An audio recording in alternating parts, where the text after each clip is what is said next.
Kũringana na rũhonge rwa ndari, gĩcunjĩ kĩa 75% kĩa mũingĩ bũrũri-inĩ kĩrĩ thĩ wa ũkũrũ wa mĩaka 35. Ũritũ ũrĩa mũnene ũgũmĩire gĩcunjĩ gĩkĩ nĩ wagi wa mawĩra, na nĩguo ũndũ ũrĩa thirikari ya Kenya Kwanza ĩrageria kũgarũra na njĩra ya kũrutithania wĩra na kambuni kĩũmbe. Nyũmba-inĩ ya mĩcemanio ya KICC, kambuni ya ũkinyanĩria na mĩtambo ya kĩrĩu ya Huawei nĩ ĩtabanĩtie mũcemanio wa kũbanga ũrĩa ĩngĩigithia bũrũri-inĩ, kũrĩa ĩtarĩirio mĩeke ĩrĩa bũrũri-inĩ na moritũ marĩa marĩ kuo. Currently, more than 900,000 youths leave tertiary institutions into an environment full of opportunities for those who also have the requisite skills matching the job demands.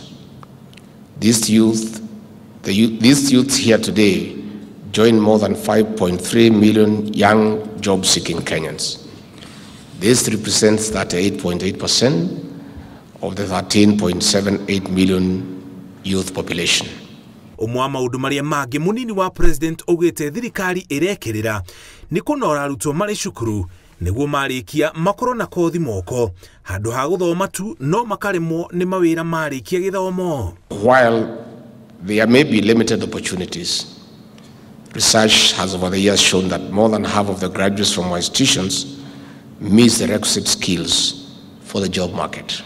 We know also that having a degree or a diploma by itself is no longer sufficient for one to gain employment. We have to look at soft skills, and we look forward to working with the government to address the issue of the soft skills and to be able to have the statistics to inform choices by our young people as to which learning programs they'll undertake so that we train for the economy.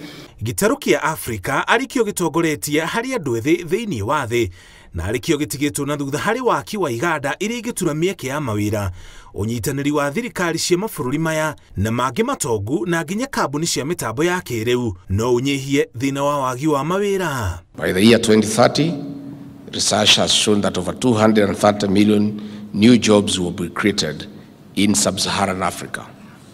However, these jobs require ICT skills.